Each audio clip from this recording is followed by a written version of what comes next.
आज की इस वीडियो में हम डिस्कस करेंगे दाढ़ में दर्द क्यों होता है, इसकी बुनियादी क्या वजूहात होती हैं और फौरी तौर पे दाढ़ की दर्द को किस तरह से कम किया जा सकता है। ये सारी जो डिटेल है हम इस वीडियो में आपके साथ शेयर करेंगे। लिहाजा इस वीडियो को आप मुकम्मल देखें, लाइक भी करें, शेयर भी किया करें और इस चैनल को सब्सक्राइब ज़रूर किया करें और बेल आइकन को ख़ास तौर पे ज़रूर प्रेस कर लिया करें ताकि आइंदा आने वाली वीडियो का नोटिफिकेशन सबसे पहले आपको मिल सके। अस्सलाम वालेकुम, अतीकुर रहमान शेख आपकी खिदमत में हाजिर हूँ। उम्मीद करता हूँ आप सब खैरियत से होंगे।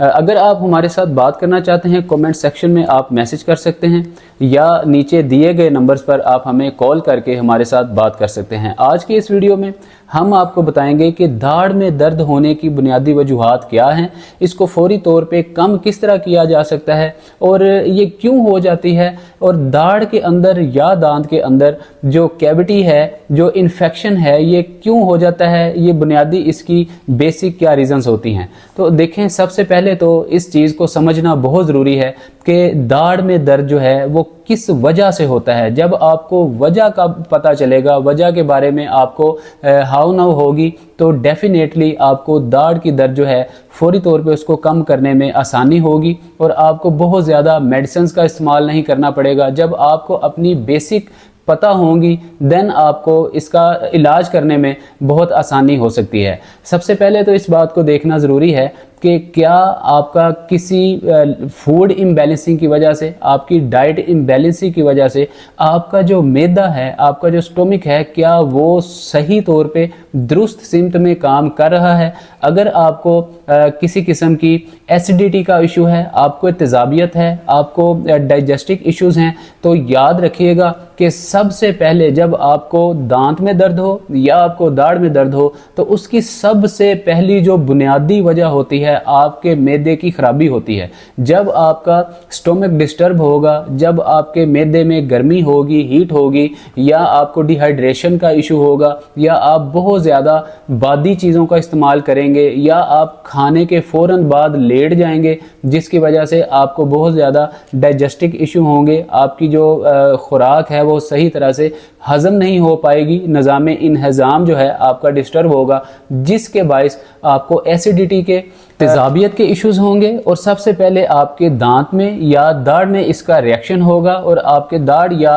दांत में इसका इन्फेक्शन होगा, आपको पेन होगी, स्वेलिंग होगी, या इसके अंदर सम टाइम पस या रेशा भी डाल जाती है जिसकी वजह से लोगों को बहुत ज़्यादा तकलीफ़ का सामना करना पड़ता है। और इसके बायस बहुत सारे लोग तरह तरह की मेडिसिन यूज़ करते हुए दिखाई देते हैं, बल्कि डॉक्टर से कंसल्ट करने के बगैर ही खुद अपने से ही मेडिकल स्टोर से या घर में ही लोगों ने अपने से ही बहुत सारी मेडिसिन ला के रखी हुई होती हैं और ख़ुद से ही एनालिसिस करने के बाद वो मेडिसिन यूज़ करते हैं। ये एक बहुत रॉन्ग प्रैक्टिस है। हम हमेशा से ही इस चीज़ से मना करते हैं, बल्कि जब आपको दाढ़ में दर्द हो या आपके दांत में कोई इस तरह की कैविटी हो, सबसे पहले आपने जो ज़रूरी काम है ये चेक करना है कि आपकी जो डेली की आपकी रूटीन है वो पिछले 2-4 दिन में क्या उसमें कोई चेंजिंग आया। आपने जो खुराक इस्तेमाल की, जो खाने इस्तेमाल किए, जो आपने चीज़ें इस्तेमाल की, या डेली की एक्टिविटीज़ आपने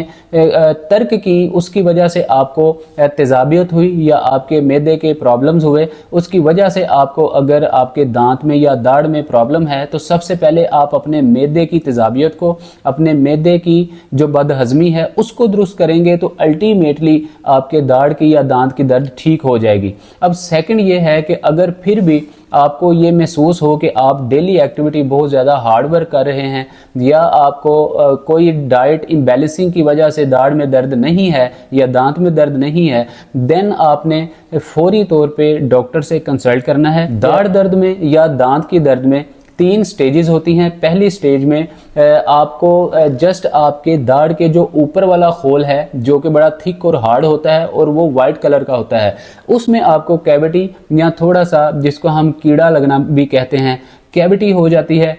उस बेस पे अगर आपको हल्की फुल्की दर्द हो तो आप इसको ब्रश करके, मसवाक करके या दांतों की सफाई करके या आप थोड़ा सा कोई नरम ग़िज़ा खा के आप इस दर्द से निजात हासिल कर सकते हैं। और दूसरी स्टेज में आपके जो दाढ़ की ऊपर वाली जो सतह है उसके पीछे एक येलो कलर की या लाइट हाफ वाइट कलर की एक लेयर होती है जो कि ऊपर वाली सतह से ज़रा कम हार्ड होती है। अगर वहाँ तक आपकी कैविटी पहुँच जाती है देन इसको हम स्टेज 2 कैविटी बोलते हैं। तो इस इन्फेक्शन में आपको फौरी तौर पे डॉक्टर से कंसल्ट करने की ज़रूरत होती है। इस सूरत में डॉक्टर हजरात आपकी अच्छी तरह से आपकी दाढ़ की सफाई करते हैं, क्लीनिंग करते हैं। क्लीनिंग करने के बाद वो कुछ मेडिसिन जो हैं लिक्विड शेप में आपकी दाढ़ में इंजेक्ट करते हैं, या समटाइम इंजेक्शन इंजेक्ट करने के बाद आपकी दाढ़ की अच्छी तरह से वो जब क्लीनिंग करते हैं उसके बाद वो एक जिसको हम पंजाबी में कहते हैं तुम्बा लगाना,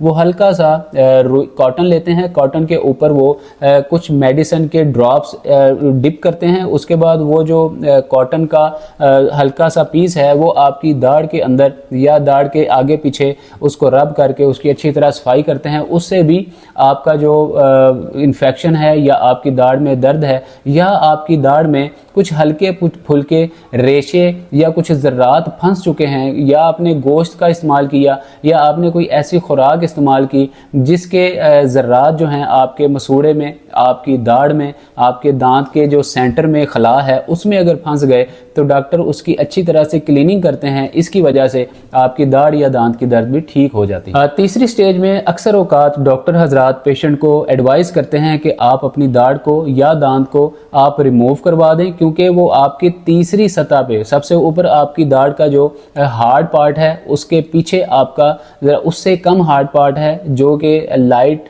ऑफ वाइट कलर का होता है, उसके सबसे नीचे एक बड़ी नाजुक और नरम सतह होती है जो कि मसूड़े की हड्डी के साथ लगा हुआ होता है। और ये कुदरती तौर पे अल्लाह रब्बुल इज़्ज़त ने बहुत मजबूत एक इसकी इंस्टॉलेशन की हुई है। इसलिए आपको डॉक्टर अगर ये मशवरा भी दें तो सबसे पहले आप डॉक्टर को ये ज़रूर कहें कि अगर ये हत्तल इम्कान बच सकती है मेरी ओरिजिनल दाढ़ या दांत तो प्लीज़ आप इसको जो है रिमूव ना करें, बल्कि इसको आप अपनी एक्सपर्टीज़ के साथ, अपने एक्सपीरियंस के साथ कुछ मेडिसिन यूज़ करके इंजेक्शंस इंजेक्ट करके आप इन्फेक्शन को रिमूव करें। और कुछ आप डाइट मॉडिफिकेशन या कुछ परहेज़ करके आप इसको बचाने की हम हत्तल इम्कान कोशिश करें, क्योंकि ये बहुत बड़ी नेमत है।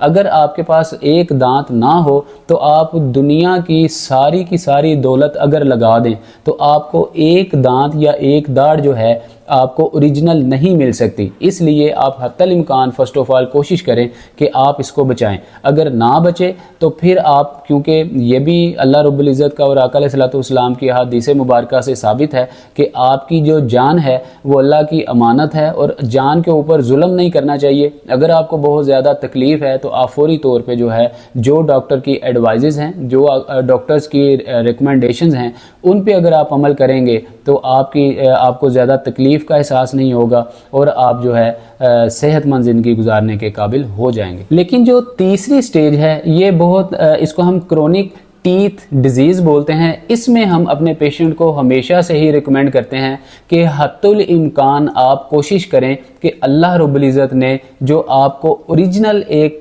दाढ़ नवाजी हुई है, एक अल्लाह रब्बुल इज़्ज़त ने ओरिजिनल आपको दांत से नवाजा हुआ है, ये एक बहुत बड़ी नेमत है, ये एक नेमत से कम नहीं है। लिहाजा आप हत्तुल इम्कान कोशिश करें कि अपनी दाढ़ और दांत को बचाएं।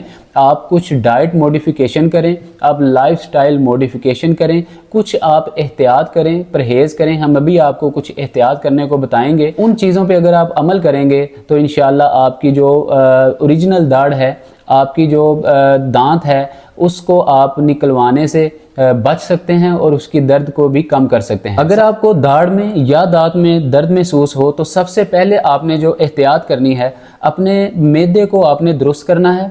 जो एसिडिटी के इश्यूज़ हैं, जो तेज़ाबियत के इश्यूज़ हैं, उनको आपने फौरी तौर पे हल करना है अपनी डाइट स्टाइल मॉडिफिकेशन से, अपनी कैलोरीज़ को बेहतर करने से, डेली की जो एक्टिविटीज़ है उसको बेहतर करने से, एक्सरसाइज करने से। जब आपकी तेज़ाबियत ठीक होगी अल्टीमेटली आपके मसूड़े की या दाढ़ की दर्द जो है वो बेहतर हो जाएगी।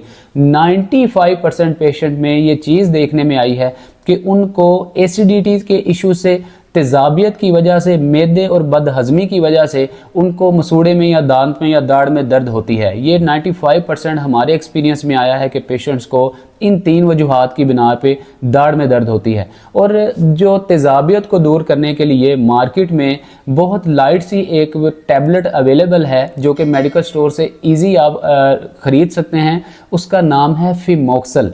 आप ये टैबलेट ख़रीद लें और इस टैबलेट को रात को सोने से पहले 1 घूंट पानी के साथ आप ये टैबलेट लें। उसके बाद आप कुछ भी ना खाएं, खाना खाने के 2 घंटे के बाद आप ये टैबलेट लें तो इंशाल्लाह आपके जो तेजाबियत के इश्यूज़ हैं, एसिडिटी के इश्यूज़ हैं, वो देखते ही देखते हल होंगे और आपको कोई पेन किलर टैबलेट लेने की किसी किस्म की ज़रूरत नहीं पड़ेगी। लेकिन अगर आपको तेजाबियत की वजह से ये मामला नहीं है, देन आप जो है या आपको दाढ़ में या दांत में कोई फ्रैक्चर की वजह से, या आपको किसी इंसिडेंस की वजह से, या आपको सर्जरी की वजह से, या किसी और वजह से आपको या दाढ़ में दर्द है, तो मार्केट में या डॉक्टर आपको बहुत सारी मेडिसिन जो हैं वो रिकमेंड करते हैं, जिसमें इंसिड है, अमोक्सल है, सिनफ्लिक्स है और बहुत सारी इस तरह की जो टैबलेट हैं वो मार्केट में अवेलेबल हैं। वो आप लेके, अगमेंटन है, ये टैबलेट्स आप लेके तो इनका यूज़ करके आप अपनी दर्द को और अपनी जो सोजन है समटाइम हो जाती है, इन्फेक्शन को आप कम कर सकते हैं।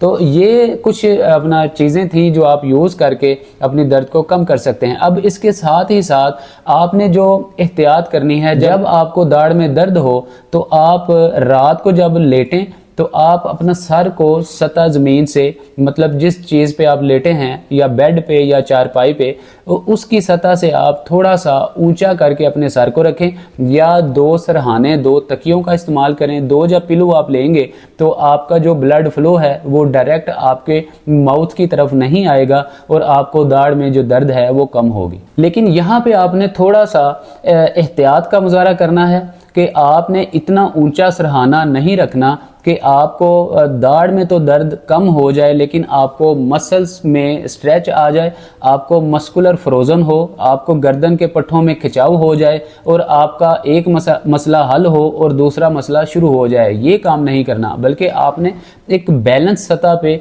इतना सा ऊंचा रखना है कि आपको गर्दन में खिंचाव ना आए, गर्दन के पट्टे जो हैं वो मुतासर ना हो, या आपके जो शोल्डर मसल्स हैं वो मुतासर ना हो। बस आपने एक नॉर्मल बैलेंस सतह करके आपने वो सरहाना रखना है, देन आपने लेटना है। और दूसरी जो एहतियात है, जब आपने लेटना है, करवट लेते हुए आपने जिस साइड पे आपको पेन है आपने उस साइड पे करवट नहीं लेनी, बल्कि उसकी अपोजिट साइड में आपने करवट लेनी है। और जो सुन्नत तरीका है, अपने मुंह के नीचे आप हाथ रखें और टांगों के ऊपर दूसरा बाजू रखें, जैसे एक सुन्नत रसूल है, उस तरह आप जब लेटेंगे तो इंशाअल्लाह आपको दाढ़ में या दांत में जितनी भी दर्द होगी उसमें अफाका होगा और उसमें बहुत ज़्यादा कमी आएगी। और अब तीसरी जो एहतियात है वो बहुत कॉमन है कि बहुत सारे लोगों को देखने में आया है, जब वो ट्रैवलिंग करते हैं या चलते हैं तो उनको बहुत ज़्यादा डोल पड़ती है, दांत में बहुत ज़्यादा इन्फेक्शन के बाइस, इन्फ्लेमेशन के बाइस, हल्का सा चलने से या जब हवा का फ्लो मुंह में जाता है, एयर फ्लो की वजह से भी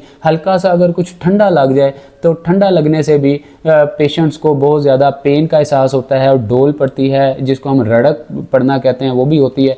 ये सारी कॉम्प्लिकेशंस का सामना करना पड़ता है। इस सूरत में आपने एक बर्फ़ की डली लेनी है। उस बर्फ़ की डली को एक कॉटन के पीस में आपने उसको लपेट के, तो आपने ऊपर से अपनी जो चीक है आपने वहाँ से अपनी दाढ़ में या अपने दांत के ऊपर रखना है और हल्का हल्का इसको आपने टकोर करनी है।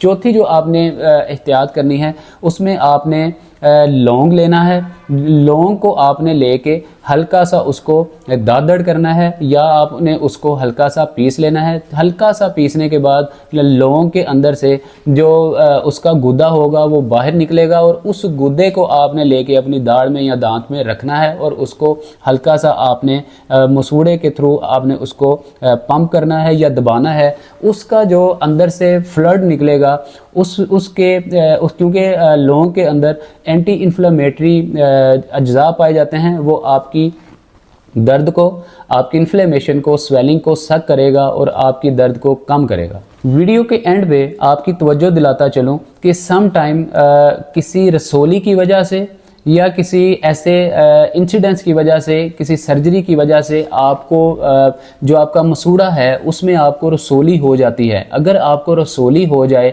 तो आपने अपने से कोई टोटका इस्तेमाल नहीं करना, अपने से आपने कोई टैबलेट या मेडिसिन यूज़ नहीं करनी।